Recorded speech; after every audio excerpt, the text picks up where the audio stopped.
प्यारे बच्चों नमस्ते। आज हम कक्षा 10 में वास्तविक संख्या प्रश्नावली है, उसके अंदर ये बोर्ड की दृष्टि से महत्वपूर्ण क्वेश्चन है जो आप हल करने जा रहे हैं। जैसे प्रश्न है, संख्या 3825 को अभाज्य गुणनखंड के गुणनफल के रूप में लिखना है आपको। तो इसके लिए आपको पहले इसका अभाज्य गुणनखंड करना है। अभाज्य गुणनखंड के लिए आप सबसे पहले अभाज्य संख्या छोटी से छोटी का भाग दिया जाएगा। अब इकाई अंक 5 है, यदि 2 का भाग देना है तो इसके स्थान पर 5 के स्थान पर 0, 2, 4, 6 और 8 होना चाहिए। यदि 8 है या 2 है, 0 है, 6 है तो सबसे पहले 2 का भाग दें। अब यहाँ पर 5 है इसलिए 2 का भाग नहीं जाएगा, तो 3 के भाग के लिए सभी संख्याओं का योग करो। 3, 8, 2 और 5 को जोड़ने पर योगफल आता है 18। 18 के अंदर 3 का भाग पूरा पूरा जाता है, इसलिए इसमें 3 का भाग जाएगा। जैसे 3 में गया 1 बार, 8 में गया 2 बार, 2 बच गए 22 हो गए, 22 में गया 7 बार, 1 बचा 15, 15 में 3 का गया 5 बार। फिर आगे इनका योग 1 और 2 3, 3 और 7 10, 10 और 5 15, तो 15 के अंदर 3 का भाग जाता है, तो इसमें भी 3 का भाग पूरा पूरा जाएगा। 4 बार, 2 बार और 5 बार। फिर 4, 2, 6, 5, 11, तो 3 का भाग नहीं जाएगा। अब इकाई अंक 5 है, यदि 2 का नहीं जाता है, 3 का नहीं जाता है तो फिर 5 का, तो 5 का भाग दिया। 4 में नहीं जाता है, 42 में गया 8 बार, 2 बच गए 25, 5 बार। फिर 5 है तो 5 में 5 का भाग जाएगा 1 बार और 7 बार। 17 अभाज्य संख्या है तो 17 में 17 का 1 बार। ये संख्या इसके अभाज्य गुणनखंड आ गई 3 गुणा 5 गुणा 5 गुणा 17। तो यहाँ पर संख्या लिख दी बराबर। अब 3 2 बार है तो 3 की घात लग जाएगी 2। 5 2 बार है तो 5 की घात आ जाएगी 2, फिर आ जाएगा 17। ये इसके मतलब गुणनफल है, यानी इस संख्या का गुणा और इस संख्या के बराबर आएगा। आप इसको उतार रहे, ठीक है। फिर अगला क्वेश्चन,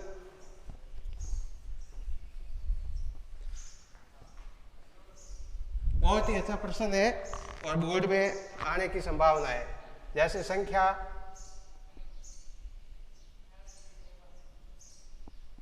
144, 180 और 192 का अभाज्य गुणनखंड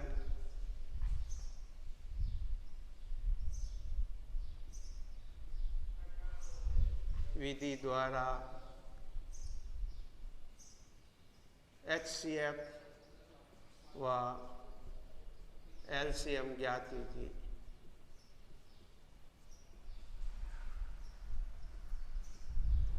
तो देखो बच्चों, सबसे पहले 144 है, इसके अभाज्य गुणनखंड करने हैं। तो इकाई अंक 4 है, 2 का भाग जाएगा। 14 में गया 7 बार, 4 में गया 2 बार। फिर इकाई अंक 2 है तो 2 का भाग जाएगा। 6 में गया 3 बार, 1 बचा 12, 12 में 2 का गया 6 बार। फिर इकाई अंक 6 है तो 1 बार 8 बार। फिर इकाई अंक 8 है तो 9 बार। अब 9 में 3 का भाग जाएगा 3 बार, 3 में 3 का 1 बार।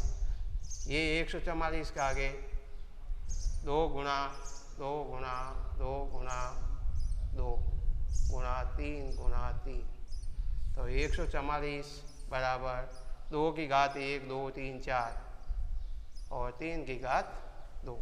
इसी प्रकार 180 का करना है। इकाई अंक 0 है तो बताओ 2 का जाएगा कि नहीं जाएगा? जाएगा। तो 1 में नहीं गया, 18 में गया 9 बार, 0 आ गया। फिर 2 का भाग 4 बार, 10 हो गया 5 बार। फिर इकाई अंक 5 आ गया तो 2 का जाएगा कि नहीं जाएगा? नहीं जाएगा। तो फिर किसका जाएगा? देखो दोनों संख्या का योग करो, 4 और 5 को जोड़े 9 हुए, 9 में 3 का भाग जाता है कि नहीं जाता है? जाता है तो फिर 3 का भाग लगाओ, 4 में गया 1 बार, 5 में 15 में गया 5 बार। फिर देखो 3 का भाग 5 बार और 5 में 5 का भाग 1 बार। तो यहाँ पर आ गया 180 बराबर 2 गुणा 2 गुणा 3 गुणा 3 गुणा 5। तो 180 बराबर 2 की घात 2 गुणा 3 की घात 2 गुणा 5। इसी प्रकार 192 इकाई अंक 2 है तो 2 का जाएगा, तो 2 1 में नहीं गया, 19 में गया 9 बार, 1 बच गया 12, 12 में 2 का गया 6 बार। फिर 2 का जाएगा 6 आ गया इकाई अंक, तो 9 में गया 4 बार। फिर 1 बचा 16, 16 में गया 8 बार। फिर 2 का 8 आ गया, देखो इकाई अंक, इसलिए 2 वाक का जाएगा, 4 में गया 2 बार, 8 में गया 4 बार। फिर इकाई अंक 4 आ गया तो 2 का भाग जाएगा। फिर इकाई अंक 2 आ गया तो 2 का जाएगा, और 6 में 2 का जाता ही है 3 बार, और 3 में 3 का 1 बार। तो 192 बराबर 2 गुणा 2 गुणा 2 गुणा 2 2 गुणा 2 गुणा 3। तो 192 बराबर 2 की घात 6 गुणा 3। अब आपको इसमें HCF लिखना है। HCF के लिए जैसे यहाँ पर 3 संख्या 1, 2 और 3, तीनों में अभाज्य गुणनखंड में प्रत्येक संख्या होनी अनिवार्य है। जैसे इसके अंदर 2 है, इसमें भी 2 है और इसमें भी 2 है, तो फिर यहाँ पर 2 आएगा। फिर HCF के अंदर घात आती है छोटी, तो देखो इसके अंदर 2 की घात 4 है, इसके अंदर 2 की घात 2 है और इसमें 2 की घात 6 है, तो 2 की घात आएगी 2। फिर देखो आगे है 3, 3 और 3 दोनों में है, तीनों संख्या में, तो 3 आएगी। फिर 3 की घात 2 है, 3 की घात 2 है, यहाँ पर 3 की घात 1 है, इसलिए 1 ही आएगी। तो इनका गुणा आ जाएगा, 2 को 2 से गुणा करो 4, 4 को 3 से गुणा किया तो HCF आ गया 12। अब LCM के लिए 2 है, 2 की घात आएगी, HCF में आती है घात छोटी और LCM में अंदर आएगी घात बड़ी। तो इसके अंदर 2 की घात है 4, इसमें 2 की घात 2 और इसके अंदर है 2 की घात 6, तो इसमें आ जाएगी 2 की घात 6। फिर है देखो 3, तो 3 की घात बड़ी से बड़ी है, इसमें 2, इसमें भी 2, इसमें 1, तो 3 की घात आ गई 2। फिर आगे इसके अंदर कोई संख्या नहीं है, इसके अंदर 5 है, तो 5 भी आना अनिवार्य है। LCM के अंदर कोई भी संख्या शेष नहीं रहेगी, इसलिए आपको इसका LCM के अंदर लेनी है। तो 2 को 6 से गुणा करना है, देखो कितने आएंगे।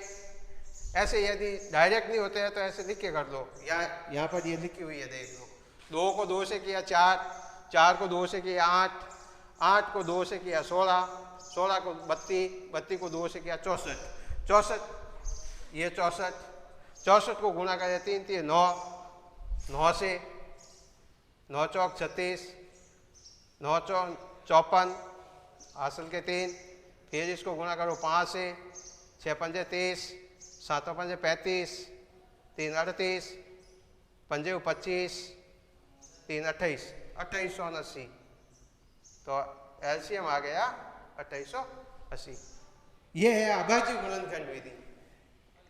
एक इसकी और है यूक्लिड विधि, 2 विधि से है, दोनों विधि से। तो अगला प्रश्न है, ये आप पहले उतार लें अपनी कॉपी में, और अगला प्रश्न है वो मैं यूक्लिड विभाजन से करवाऊंगा।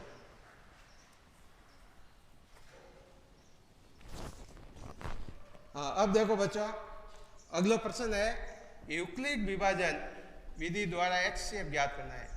पिछला प्रश्न था वो अभाज्य गुणनखंड विधि द्वारा HCF था, और इसके अंदर यूक्लिड विभाजन एज ए मतलब 6 और 7 के अंदर था पहले, अब इसका नाम दे दिया HCF। 6/7 में था ये मसब, ठीक है, और रसब। तो मसब पहले एक भाग विधि होती थी, एज ए उसी तरह यूक्लिड विभाजन है। जैसे यहाँ पर है 210 और 55, छोटी संख्या का भाग देना है बड़ी संख्या के अंदर। तो इसके अंदर 210 है और यहाँ पर 55 है, तो छोटी संख्या 55 है, तो 55 का भाग देना है आपको 210 के अंदर। देखो कितनी बार जाएगा, 3 बार। तो यहाँ पर 3 भागफल 3 से गुणा किया, 5 5 ये 15 ने 16। फिर शेष कारण है, निकालो 10 में से 5 गए, 5 एक था यहाँ उधार हो गया, 0 में से 6 नहीं, 10 में से 6 गए 4। अब 45 का भाग देना है 55 के अंदर। 45 का भाग किस में देना है, 55 के अंदर। जो उस संख्या शेष बचती है उसका पहले वाली संख्या के अंदर भाग देना है। 45 का भाग 55 में गया है एक बार, यहाँ 45, फिर 0 1, 10 शेष बचे, 10 का भाग देना है 45 के अंदर। तो 10 का भाग दे दिया 45 के अंदर, या 4 बार, यहाँ पर आ गए 40, शेष बचे 5, 5 का भाग 10 के अंदर देना है 2 बार, 10 बार, 0 शेष आ गए, तो HCF आ जाएगा 5। अब देखो यूक्लिड विभाजन है, अब आपको कुछ नहीं करना है, ये भाग देना था, फिर ये अपन आप स्टेप बाई स्टेप चलता जाएगा। जैसे पहले पोत किस संख्या में भाग दिया, 210 में, तो 210 बराबर किसका भाग दिया, 55 का। 55 का भाग कितनी बार गया, 3 बार गया, तो 3 लिख दिया। फिर शेष कितने बचे, 45, तो यहाँ पर प्लस 45, ये फर्स्ट।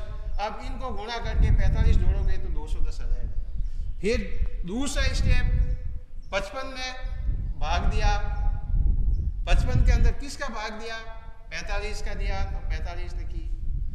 भागफल कितना आया, 1 आया, तो 1 गुणा कर दिया। फिर प्लस, शेष कितने बचे, 10, तो 10 लिख दिया प्लस। तीसरा स्टेप, किस संख्या में भाग दिया, 45 में, किसका दिया, 10 का भाग दिया, कितनी बार गया, 4 बार गया, शेष कितने बचे, 5 बचे, प्लस 5 लिख दिए। फिर अगला स्टेप है, 10 के अंदर भाग दिया, किसका दिया, 5 का दिया, कितनी बार गया, 2 बार गया, शेष फल कितना बचा, 0। जैसे ही शेष फल 0 बचेगा, ये HCF क्लियर हो जाएगा, और जिस संख्या का भाग पूरा पूरा जाएगा वह प्रश्न में HCF आ जाएगा। नेक्स्ट प्रश्न देखो, देखो बच्चों, अगला प्रश्न है, लंबी विभाजन विधि के बिना बताइए कि परिमेय संख्या 17/8 का दशमलव प्रसार शांत है या अशांत आवर्ती। यानी कहने का मतलब है कि आपको इस संख्या के अंदर लंबी विभाजन का मतलब है भाग नहीं देना है, बिना भाग किए ये बताना है कि संख्या दे रखी है 17/8, क्या उसका दशमलव प्रसार शांत है या अशांत है। अब शांत क्या है, शांत वो है यानी हर का भाग अंश के अंदर जाएगा और दशमलव के अंदर 1 बार, 2 बार, 3 बार या 4 बार देंगे, तब तक भाग समाप्त हो जाना चाहिए, तो है वो उसका प्रसार शांत। और यदि वो आवर्ती बार बार आ रही है, ठीक है, समझ में आ रही है कि नहीं आ रही है, यदि वही आवर्ती यदि बार बार आ रही है और भाग लगातार कंटिन्यू चल रहा है, तो वो हो जाएगा उसका आंसर अशांत आवर्ती। तो देखो आप बिना भाग दिए आप कैसे करोगे, तो जैसे ये 17/8 संख्या है, अब हर के अंदर 8 है और अंश में 17 है, दोनों संख्या का पहले आपको अभाज्य गुणनखंड करना है। जैसे 17 तो खुद ही अभाज्य संख्या ही है, तो 17 में 17 का ही भाग जाएगा। अब 8 के अंदर ऐसे रफ वर्क कर सकते हो, आप रफ कार्य करके कर सकते हो, ये तो 2 गुणा 2 गुणा 2, तो 2 की घात 3, तो 8 के स्थान पर आ जाएगी 2 की घात 3। अब देखो इसमें दशमलव प्रसार ज्ञात करने के लिए हर है वो 2m इंटू 5n के रूप में होना चाहिए। यानी ये किसके लिए है? शांत के लिए। यदि शांत है, शांत दशमलव के लिए, और यदि 2n इंटू 5n के रूप में नहीं है, इनके अलावा किसी भी संख्या का अभाज्य गुणनखंड आ रहा है नीचे, तो आगे कुछ करने की जरूरत ही नहीं है। सिर्फ ये लिखा हर 2m इंटू 5n के रूप का नहीं है, इसलिए इसका दशमलव प्रसार अशांत आवृत्ति है। लेकिन यहाँ पर सिर्फ 2 की घात ही रही है, 5 आया ही नहीं है, तो आप इसके अंदर 5 लगा सकते हो। यानी 5 की घात 0, 5 की घात 0, यानी किसी भी संख्या की यदि घात 0 है तो उसका मान 1 होता है। यही समझ में? यानी 5 की घात 0 है, चाहे मान लो 2 की घात 0 है तो भी इसका मान 1 है, 3 की घात 0 है तो भी मान 1 है, चाहे 5 की घात 0 है तो भी मान 1 है, चाहे 9 की घात 0 है तो भी मान 1 आएगा।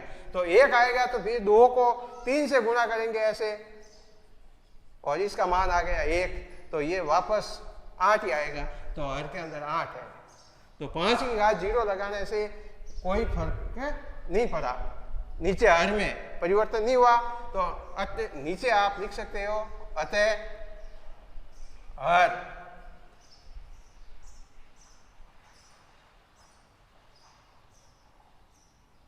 यहाँ पर n लिखना और यहाँ पर m लिखना, 2n इंटू 5m,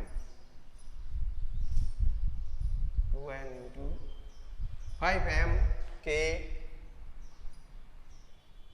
रूप में है। अतः परिमेय संख्या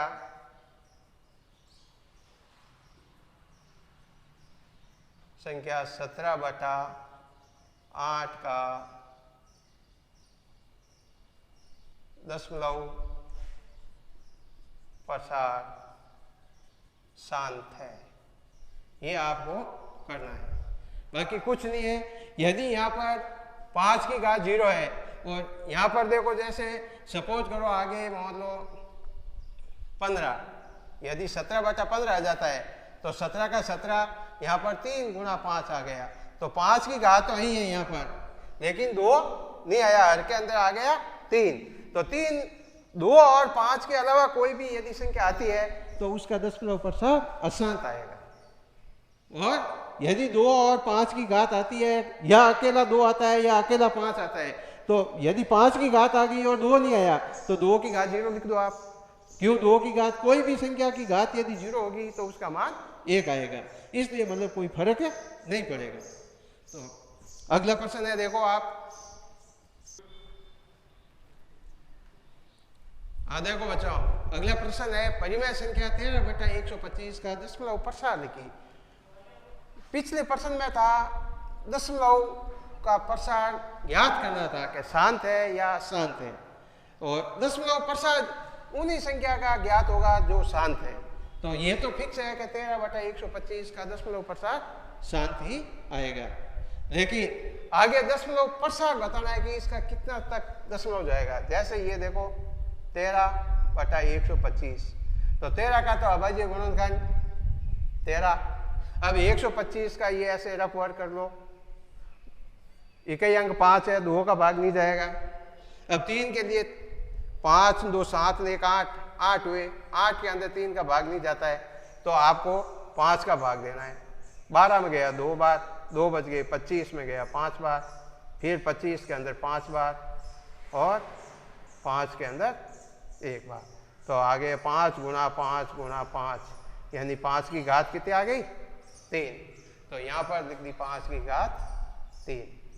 अब आपको दशमलव प्रसार ज्ञात करने के लिए यहाँ पर लिख रहा हूँ मैं, हर में 2m इंटू 5n के रूप में होना चाहिए।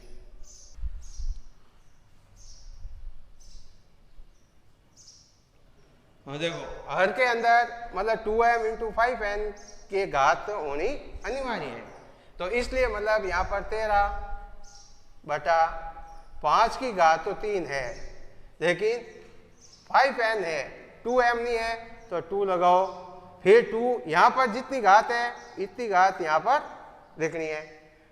अंश और हर दोनों को 2 की घात 3 से गुणा करना है, तो फिर 13 गुणा 2 की घात 3 कितनी हो गई 8। अब 2 और 5 का गुणा और घात समान है इसलिए 3 ऊपर चली गई, तो अब 13 को 8 से गुणा करना है, 8 ये 24 और 8 2 हासिल के 10 बटा ये हो गए 10 की घात हो गई 3। तो देखो 10 की घात 3 कितनी होती है बता सकते हो, यानी 10 को 3 बार गुणा करना है, जितनी घात है उसको उसी संख्या से 3 बार, तो 10 को 10 से किया 100 को 10 से गुणा करो 1000। अब आपको 1000 का भाग देना है 104 के अंदर, दे सकते हो। देखो हर के अंदर कितने जीरो है 1 2 और 3 जीरो है, तो राइट साइड से 3 अंक की बाद दशमलव लगाना है, जैसे 1 2 3 यहाँ पर दशमलव लगा देना और यहाँ पर जीरो लगाना है, तो परिमेय संख्या 13/125 का दशमलव प्रसार आएगा 0.104 ये है। अब आपको देखो 5 प्रश्न आज मैंने करवाए हैं, ठीक है, तो पांचों के ऊपर एक एक प्रश्न मैं आपको होमवर्क के रूप में और दे रहा हूँ, इससे आपकी प्रैक्टिस भी अच्छी हो जाएगी और आप आसानी से कर भी सकोगे।